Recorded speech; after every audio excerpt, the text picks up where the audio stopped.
So guys, today back for another video on the channel. Today we're here for the Newcastle United versus West Ham preview. I feel like I say this in every single preview, but it's the same now. It is a massive game for both sides. Both sides are fighting for different things where you wouldn't be thinking if you thought of this a couple of seasons back or whatever. But we'll get onto the preview, we'll look at West Ham, look at Newcastle, and honestly, this game is going to be crazy. Make sure to leave a like, boys, subscribe to the channel if you haven't already. We're getting closer and closer to 10k subs, so if you could go subscribe, it would mean a lot. Anyways, boys, let's go into the preview now. Let's start off by looking at West Ham. So then, West Ham are having an unbelievable season, and fair play to them, because considering last season, they finished 17th, I think, right in that relegation fight. Took them to the last couple of games of the season, and they just survived, and they could have easily went down.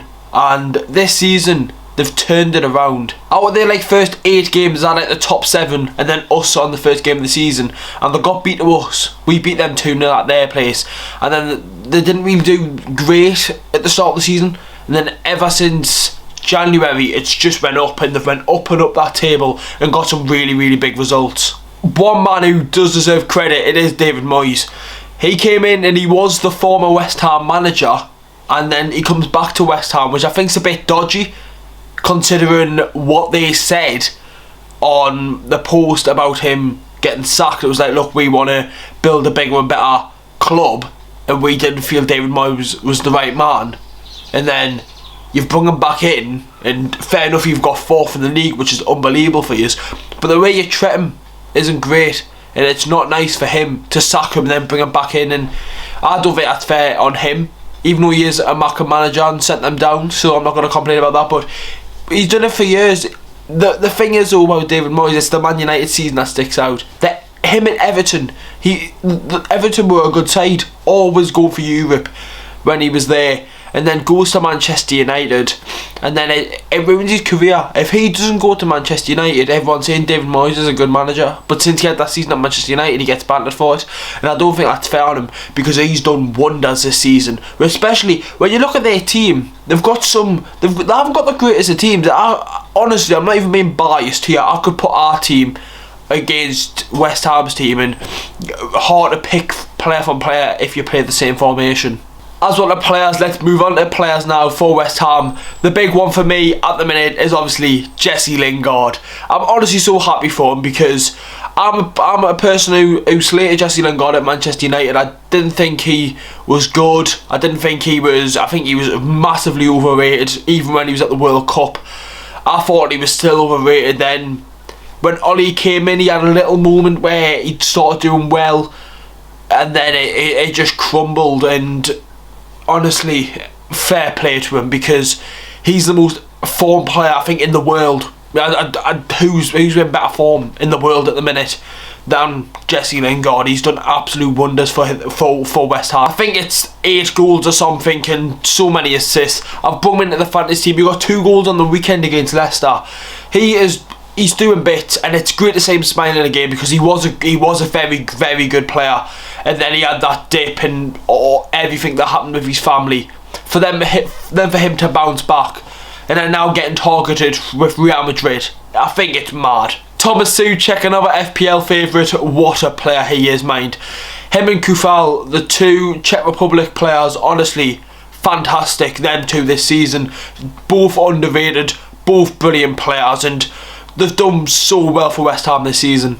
Souček has got so many goals as well, it's great for him, because he's in my fantasy team every week, so I'm not going to be complaining. I remember I put him in for when they played Leeds away, and he scored, and ever since then he's been in my fantasy team, and honestly he's ridiculous. Him and Declan Rice in midfield, that's the best 2 in outside the top 6. Who's better? Honestly, brilliant from West Ham with Thomas Souček side. And Jared Bowen, a player who was linked with Newcastle, he's done well this season. Fornals, he had a really tough time at the start of West Ham, wasn't getting played, and then now he's on fire for them. They've sent Felipe Anderson now on loan, who was a big player, and he was a good player for West Ham, and then now he won't even get into the team. I think he'll just get sold to where, regardless if it's Battle Lazio or if it's Porto, For me, you've got to keep Fornals in that position on that left-hand side.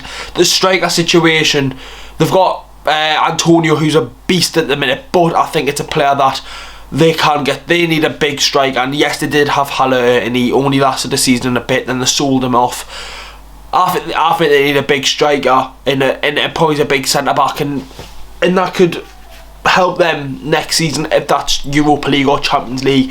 They just stayed up last season and now they're in the Champions League position. You can only praise them. So going to St James's Park, they'll want to win because they need to stay there, because they've got Chelsea right behind them, so they need to stay in that Champions League spot as long as possible. Let's look at Newcastle. Lads, before I start off by speaking about Newcastle, this is going to be one of the last videos with the long hair. Honestly, I can't wait to get a haircut. I'm getting it done Friday, I'm recording this Wednesday, so the final video today with the long hair and everything is to predict the team. Honestly, I'm so happy that I'm going to be getting a trim, a cut, or whatever you want to call it, a skin fade. I can't wait. Anyways, Newcastle, we got a brilliant result against Burnley and it was a well-deserved win, but we've got to build from that.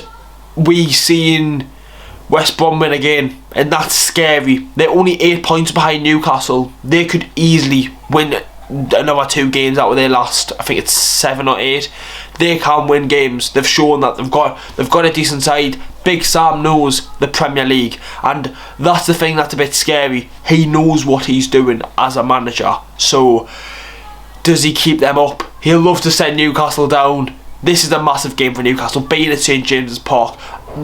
We've won once at St James's Park in 2021. We've won 3 games in 2021. We need to win this game. West Ham were a good side. West Ham were a flying up their side, 4th in the league. But we've got to win this game. And like I said, if you compare our best team versus their best team, I think we arguably have a better team. I'm not saying we do whatsoever, but you could compare some of them players and think it's going to be a tough decision to pick out of the players. You're going to think, who could it be? You generally could. It's like, who do you have? Maxi or Bowen? Personally, Maxi. And then you've got Wilson and Antonio. Personally, Wilson. Dubravka in goal. I'd rather have Kufal, and then the 2 centre midfielders for West Ham. But it's a weird one for them. I'm not sure about injuries at the minute. Obviously, the predicted team video out on Friday tomorrow, so stay tuned for that. We've just got to wait and see what happens with our team, because I think even if West Ham turn up and we turn up, we could get something. With Wilton hopefully starting, with Maxi hopefully starting, and just getting that team going, and that's what we need. We need that motivation and that momentum to stay forward and keep moving forward, because we can't draw the game. A draw's not good enough in this situation. Yes, we might finish 17th or 18th this season, but we've got to build, and if we don't build, we'll crumble. And that's where it's been recently. Like over the last couple of years, we've had to build a team, and we've had to do that in recent weeks. Bring Richie back in, bring Kieran Clark back in, bringing them types of players back in who just know Newcastle United inside out, and you need them players in your team, and they do bring. We've got Joel Lewis and left back, but he hasn't done it this season. Matt Ritchie's there doing bits. Who would you rather have? Matt Ritchie, obviously. It's going to be a weird one. We need a win. West Ham are flying. It's going to be a very interesting game. If I'm going to say a prediction, I'm feeling like a 2-2, like what happened last season at St James's Park in July. Hopefully a Golinton goal off the bench, or if he's going to start, who knows. But lads, that is the end of my preview. It's a massive, massive game for Newcastle. Hopefully, fingers crossed we can win, because if we do win, that could save us. With our recent games coming up, I forgot to mention that. Liverpool, Man City, Arsenal, Leicester. All them 4 teams are doing well recently, apart from Liverpool, but we all know what's going to happen if we go down to Anfield. It's going to be a tough run. So for me, even though West Ham are 4th in the league, I think it's a must-win game, but we'll have to wait and see what happens. Anyways, boys, that is the end of the preview. Make sure to leave a like, subscribe to the channel, and tomorrow the predict the team video, and then we've got the stream videos and everything for the game on Saturday. Saturday morning kick off, 12:30. Hopefully it's going to be a good one. Let's get rid of the mop. Let's get back to normal Binks. Let's get back to normal vibes. Let's hopefully get a result on Saturday. How are the lads?